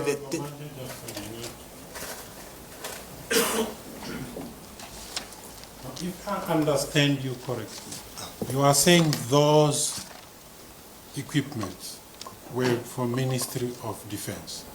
Which one? The one you built. No. The one which were already there. The one you are saying that they were not in compliance with the Ministry of Mines and Energy. Yeah. Yes. Let me explain, Your Worship. The service station that were non-compliant, we left them there. We built new one apart and left those ones that were non-compliant. Yes, that is my. Yeah. Pumps, tanks, canopies, and petrol attendant house, and all the underground connections. And let me just ask before. Before Mr. Namanja, you are too fast. Yes. Okay. You know, just when I say slow down, slow down. Okay. Yes. Now you build new ones with Enecon resources. Yes. Yes. Now, those you built, where did you build them? In the military base. In the fuel industry, those assets belong to the oil companies. And that's why, for us to recoup the investment we made, the Ministry of Defense gave us a 15-year contract to supply fuel and recoup the investment we made into this fuel station.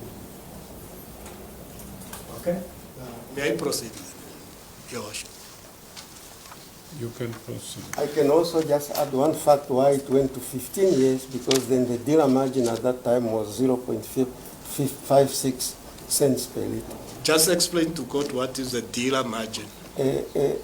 When you have a dealer license, the prices are regulated by state. And the net profit of anyone selling that fuel, like in all the service stations, you got a margin. By then, it was only 0.56 cents per liter. And that's why it was extended to the period of 15. Can you repeat it? 0.56 cents per liter. Okay, let's then start to demonstrate this confusion and so that the court has the whole picture. Can you go to page 83 to start how the relationship with Ministry of Defense up to the relationship with Namcor? Let's start at page 83.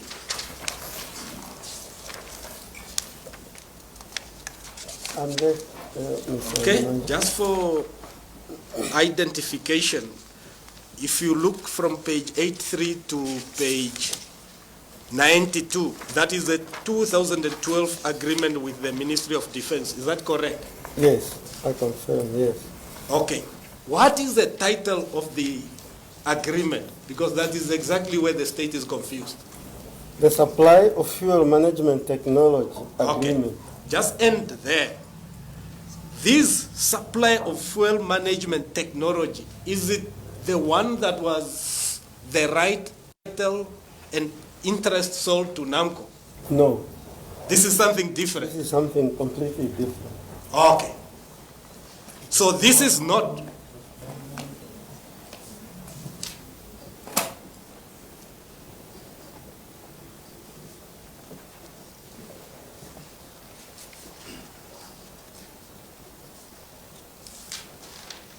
Now, what was sold to Namco?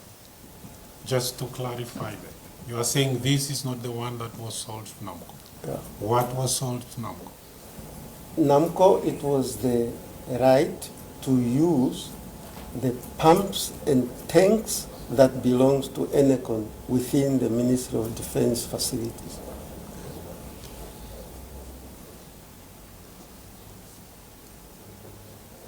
You can proceed. Yes, I'm actually coming to that aspect, Your Worship. Okay, now, if you go to page 85, that is the first agreement with Ministry of Defense. Read the article on duration first. The duration. This agreement shall commence on 19 September 2012 and continue until completion of the supply of fuel management technology as per the implementation plan to be agreed at a later stage. Page 85, Your Worship, Article 2. Page 85. We can proceed. Yes. Now, then you would see, then it's Article 3. What is it? Just read out the heading. Article 3, contractual specification.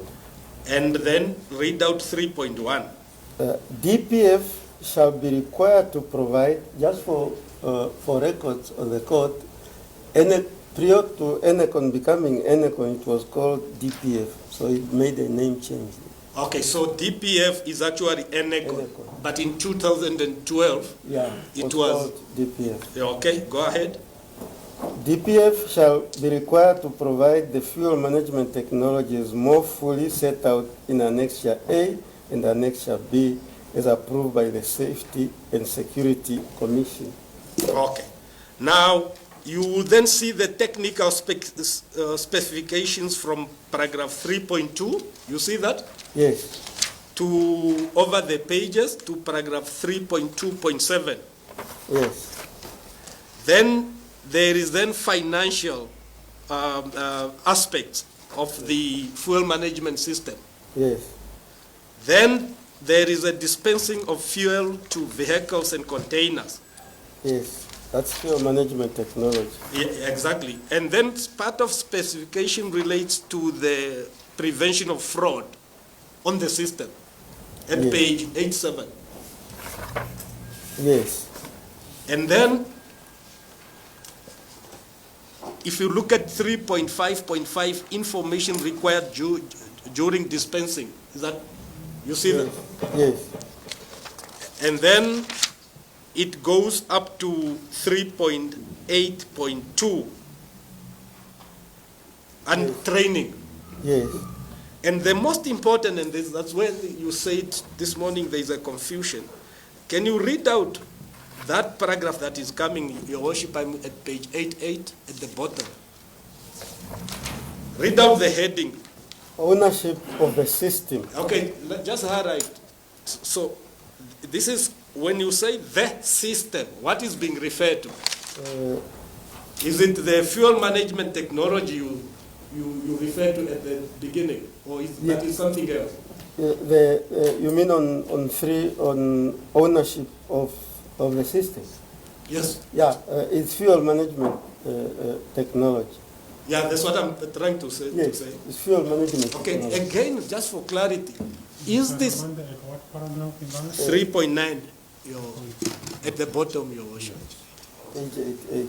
Okay, so again, just for clarity, because of this overarching confusion, this ownership of the system we are talking about, is it what was later sold to Namcor in 2022? No.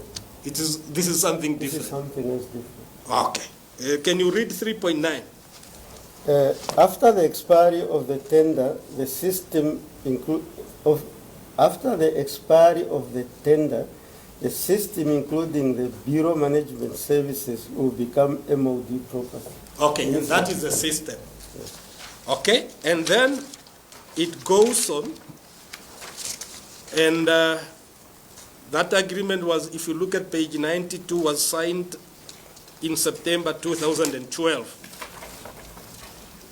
Yes, yes, sir. And at page 93, and then is an annexure that set out the system, Yes, sir. the fuel management technology you spoke about. Yes.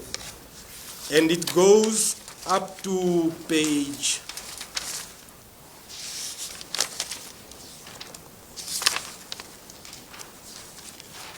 99. All those annexures relate to specification and parts of the system. Yes, sir.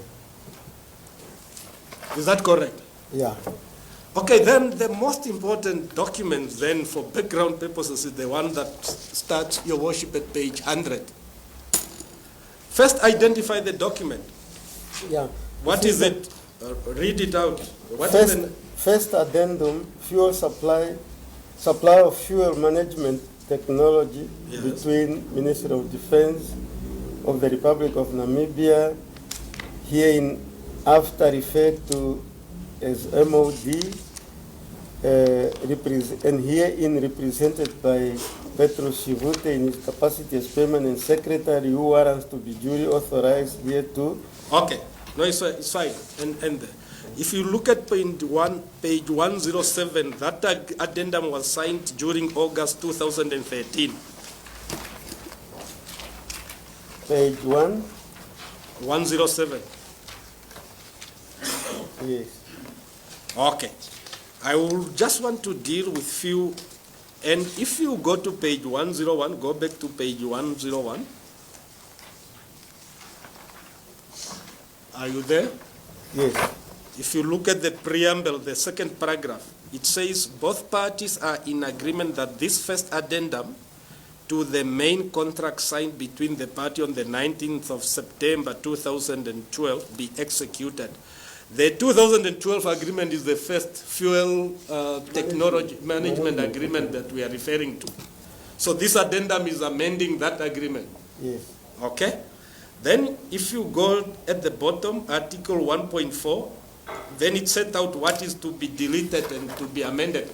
Same page 101. Article 1.4. Yes, 1.4. Yeah, it tells you what should be amended on the main agreement. Yes. You just slow down. Yes.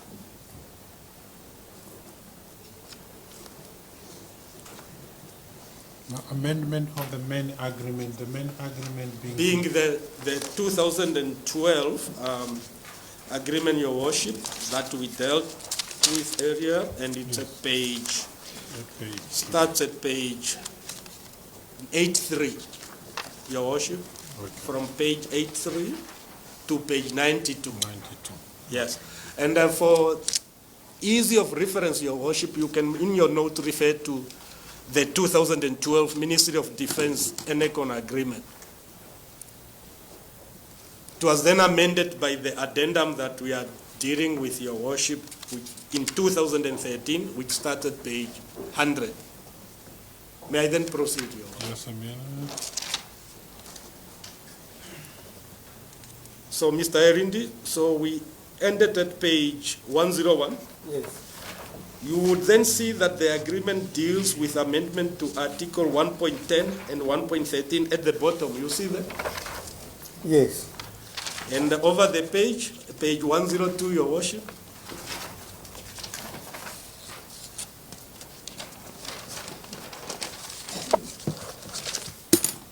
Then it talks about addition to Article 1.14, again of the 2012 agreement. Yes. And then it talks about addition to Article 2B there. You see now, it talks about MOD refueling sites and so forth. You see that? Yes. And the most important part that you highlighted to me this morning and that you should then start explaining to court is clause 6 at the bottom. You see there? Yes. Can you read it for court? At what page?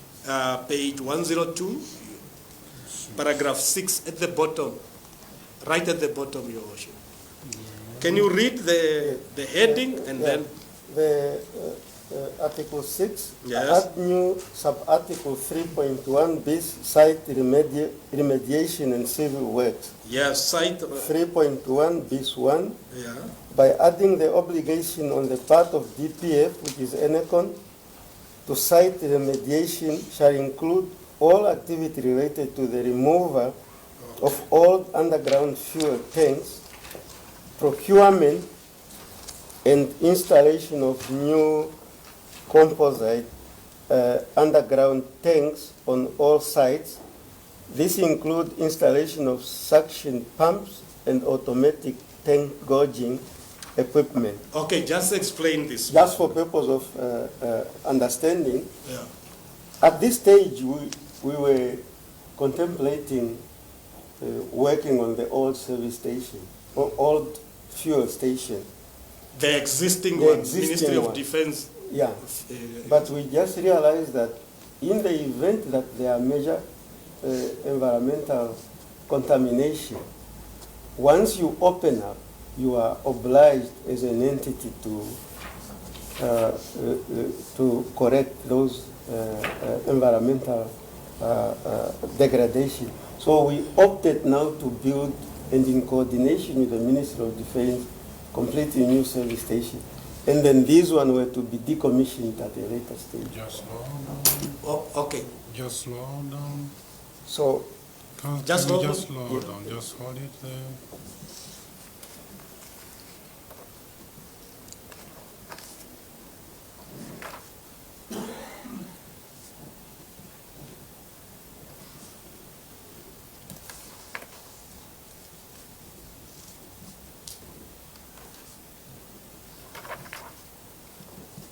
You can proceed. Yeah, you see now, just for clarity, 3.1, it starts saying by adding the obligation.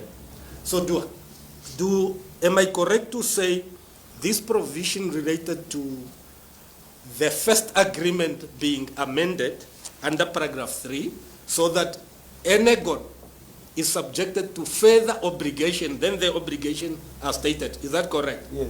And those obligations are then what is stated, including the removal of old underground tanks and etc. as it goes on. Is that? Yes, sir. Okay. Then go back to page 103. And this is critically important to these bogus charges. If you can read out that paragraph. Is it not 3.1? Yes, yes. 3.1 base. DPF undertakes to manage and pay for all remediation work, which is cost estimated to be 43 million Namibia Okay, dollars. just end there. You have already clarified that DPF is Enecon, and it says to manage and pay for all remedial work. The remedial work spoken about, is it what you explained already above under paragraph 3.1 there? Yes, sir. Is that correct? Yes, sir. Okay. And for that you have to pay of around 43 million. Yes, that was an estimated cost. In fact, our cost went up to 58 million. So your cost, Yeah. because of this new obligation, went to 58 million. Yes. Yes. Okay. And then continue with the sentence. After 43 million? Yeah. And shall include the installation of two 23,000-liter tanks and suction pumps per MOD refueling site, including installation of a fixed line network infrastructure at all home base. Home bases. You said on, or you said at? On all home bases. Okay, go on. DPF will source the required capital to cover the cost of the remediation work and shall recoup its investment through a 15-year fuel supply contract to the Ministry of Defense. Okay, just for context, this agreement appeared to say this is the remedial work. You remove old pumps and so forth. You get there, you will be out of pocket pay more than 43. You said 58 million. At that time, when Enegon entered in the agreement with Namcor, how many of the 15 years remained? 9 years will still remain. Just a minute. 9 years.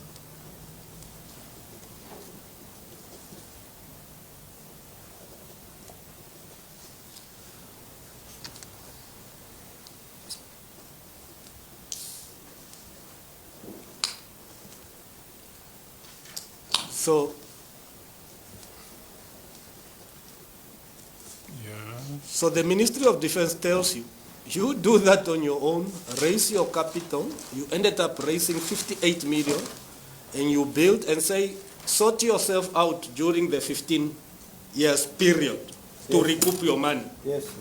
Okay? Now, just for interest's sake, in 2022, when Enegon signed the agreement, concluded the agreement with Namcor, did you do an estimation of what you could have raised as part of recouping your investment in terms of the value? 9 years left. Yes, we did that, and that also formed part of the negotiation of the final amount. And final amount with Namcor. Okay. That's why we did not charge Namcor 58 million. We charged Namcor 53. Okay. Yes. So are you saying on your estimation, if the agreement, if Namcor were to purchase your right title and interest in the infrastructure, in the assets that you develop, they would then succeed you In other words, take your place in terms of what they could recoup in the remaining 9 years? Yes, they also must have done their study, since they are a bigger oil company, a state-owned, to determine when they would recoup their investment. But they must have done their study. That's up to Namcor. Okay. Yeah. But by the way, in terms of something will become relevant when I argue at the end of the day, in terms of corporate seniority, Enegon is owned by 2 natural persons and you have Namcor on the other side. Which one is the bigger company? Was involved, yes. Which one is the... Mr. Namanje, before you proceed, yes. So let's put it this way. By the time you sold to Namcor, how many years have you been in operation? How many years? How many years have you managed the forest? 6 years. 6 years. So now, hence, if you deduct 6 from 15, 9 years. Yes. And in those 9, as far as you and the Ministry of Defense is concerned, that's where you ought to have made profit to recoup money you invested in, including 58. Yes, sir. So you then, as I understand you, you then entered into an agreement with Namcor. It actually offered to buy the interest right and so forth in the asset, yes, to take your place, yes, and benefit from. Yes, just to add on that. Before you proceed, yes, now in 6 years, how much did you recoup from the initial 58? I wouldn't know that by head. I mean, I wouldn't know because that. you are saying you did your calculation and that is why you came to the amount of 53 to Namcor, that they could recover their investment in 9 years? No, the calculation, yes, your worship, was in relation to the negotiation process. Any business transaction you enter into negotiation, I would say I put in this amount, and then the other entity say I can offer you this amount. Yes, but Mr. Namanje, before you come in, yes, but my question is, you operated it for 6 years, right? Yes. No. Yes, sir. If you are able to calculate that you operated for 6 years, I want to have a figure that in 6 years, how much of your initial 58 million did you recoup? I would have to consult the accountant, say. Yes, but anyway... can you just, you are too fast, Mr. Namanje, please. Slow down.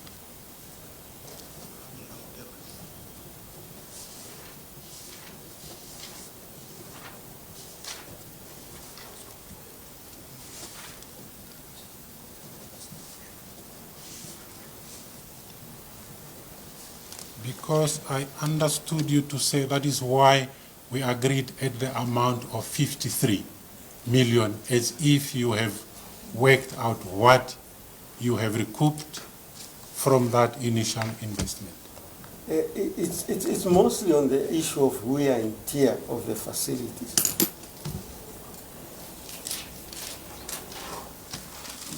Because if it is built, if you operate a facility for some times, there is always certain wear and tear in the facility. That's why you end up reducing the amount. We can proceed. Yes, but just to add up from what the court asked you, but is it your business to suggest to the party offering to you whether they want to buy at this amount or that amount? It's a negotiation process, and if they agree, it's in business, they agree. I mean, if they offered 100 million and you are happy, is it your business to say they cannot buy? No, not at all. So it's really relevant what they bought. So you said earlier, as far as you can see, between Namcor and your company, which one is the big corporate entity? Namcor. When I say that in terms of department, legal department, corporate department, engineering department, which one? Namcor. And of course, Namcor is a bulk fuel supplier. We were retail. Okay. We were retail, yes. But well, anyway, if anybody want to buy your interest, if you understand, interest and title into an asset, and that is an asset when you receive an income and profit. Is it a crime? No. When somebody offered to you to buy your interest in the EPL, in the right to exploit any resources or any right, is it a crime? Not at all. Not in the commercial business. Okay. Okay, then we will come to Namcor so-called agreement. We'll come there. Can you just read then what follows? Same paragraph? You have read EPF? Yes. The fuel supply contract shall come into effect immediately after both parties have signed the addendum and agree to the terms of the fuel supply contract. Okay. The undertaking by DPF to pay for all remediation work is stated under paragraph 3.1 bis 2 herein shall be subject to DPF obtaining financing. So in other words, as I understand, this agreement was in any way subject. If you don't get this 48 or 58 million to put up your infrastructure, then you will never have gotten this further work from the Ministry of Defense. Yes. This infrastructure that you were putting up. Yes. It was up to you. Yes. And you did obtain funds and construct those infrastructures. Yes, sir. Okay. Now, we now know that there is a difference between those assets and the fuel management system. Let's then go to the agreement with Namcor.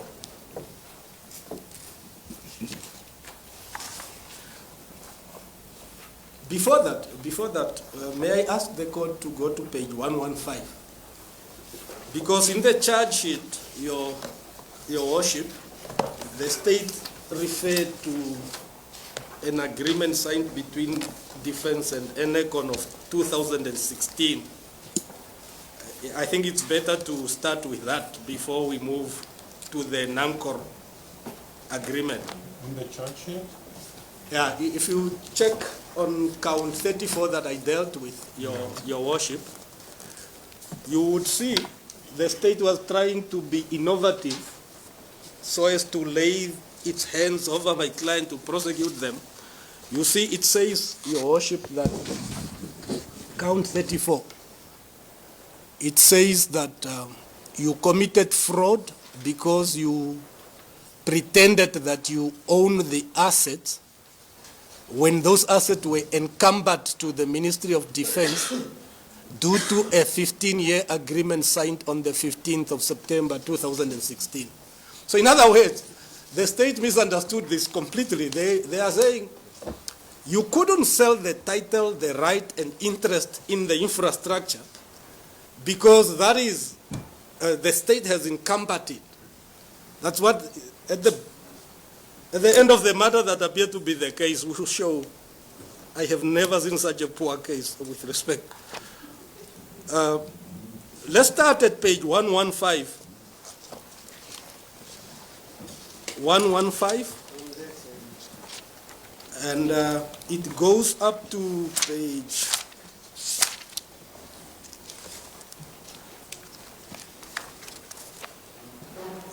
Your Worship, I'm just making sure that I identify for court so that we do not make a mistake. Yes, it ends at page 171.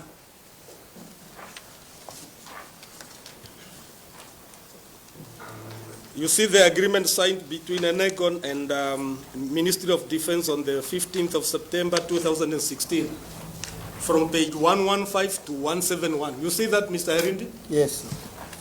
Now, the 142. Oh, sorry. Your 142. What is 142? It ends at 142. Not 171. No.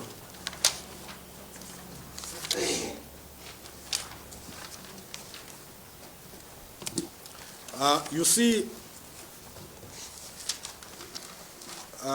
Mr. Elindi, If you look at that agreement, it says it's a memorandum of agreement. Ministry of Defense is represented by Peter Shivute, Yes. and Enecon is represented by Myself, and Brigadier General Awara. okay. And then if you go, just go on over the page. Yes. You would see that in the preamble,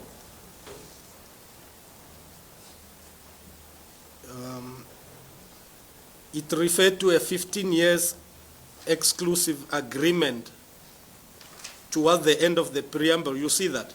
Yes, sir. And that is a 15 years that you were given to recoup or your money. Yes, sir. In the second addendum of 2013. Is that Yes, correct? yes. Let's just remove one confusion here. But when that agreement says that you have 15 years to recoup, did it suggest that you can only, as far as profit is concerned, you can only raise 58? Or was it up to you to raise as much as you can? Yeah, as much as one can. And also the fact that the dealer margin is adjusted every second year or sometimes every year upward. For example, currently the dealer margin I think is standing at $2.60. 60? Huh? Can you just remain? Sorry. No. My apology. It's around $2.60 or 50. Fine. So that means that, in fact, you're also taking a risk. Yeah. If the change and fluctuation in the dealer margin was negative, you could as well have raised less than what you put in. Yes. If it is favorable, then you... Worship, I have to object because at some point he's testifying. He has to let it come from the witness because the witness is the one that has to relay the information because he appears quite to be an expert. For Mr. Namanje now to be giving answers on behalf of the client, I think it's totally unacceptable. Let him say what he has to say. Your Worship, I did not, but to avoid the skirmishes, let me ask the question. Look, was there a specific amount that you were going to raise from the 15 years? No, sir. What determined how much you earn? It was simply based on the transaction as you keep on selling fuel, buying and selling fuel to the Ministry of Defense. Okay. Assuming you got 60 million, was there going to be anything wrong with it? No, nothing wrong. Instead of the 58 million that you put in? There was nothing wrong with that. Okay. So, and those are the right you later sold to Namcor? Yes, sir. So that if there is a risk or a benefit, they are buying the title, the right, and interest in the... And let me just add more. Until the time that Namcor offered, when there are fuel installation, the company managing and owning the asset, those fuel installation assets, has also the responsibility to fix the pumps, the tanks, if there is anything that break down, environmental spillage, or any element at the service station. Since Namcor was going to take an exclusive right to use those facilities, they were also going to adapt that responsibility on them. So the responsibilities that Enecon had was quite big. We were fixing the pumps whenever it was broken, and any other problem that happened at the service station. Okay. So now, so that agreement runs up to page 141, 142. You see that?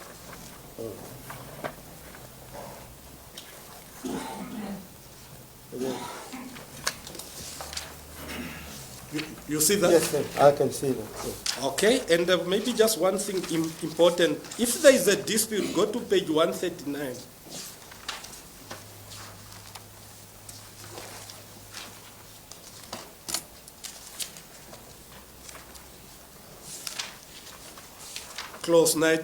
Article 19, are you there? Yes, Article 19, yes, 19.1. What is it dealing with? Dispute resolution. Okay, and if you move to page 140, Article 20, what does it? Arbitration.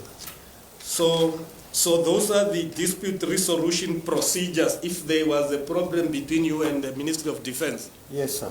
Okay. First of all, has the Ministry of Defense raised any dispute in terms of these clauses in regard to the agreement Enegon has with Namcor? Not as far we know. Not at all. And also the fact that that period of 2022 there was an escalation in world fuel prices, and the ministry was concerned with that one. And also on our side we were concerned that prices might go up substantially, and we needed to just make sure that there was guarantee for fuel for the Ministry of Defense. Okay. But why are you mentioning that? I'm mentioning the relevance is that the Ministry of Defense, in fact, was encouraging us to involve Namcor to have even a space like for 5 million liters in the National Reserve, which is controlled by Namcor, so that Ministry of Defense doesn't stay without fuel. Yes, of course, they are responsible for our security. Yeah. Okay, is that what you mean? Yeah, that's what I mean. Okay. Yeah. So to answer my question, did they have any objection to the agreement with Namcor? Not at all. Okay. Go to page 51. This is now the commercial agreement turned into page 51. Maybe before we proceed, it will be opportune time for the court to take a lunch break. We reconvene at 1400 hours. Yes, the court adjourns until 1400 hours.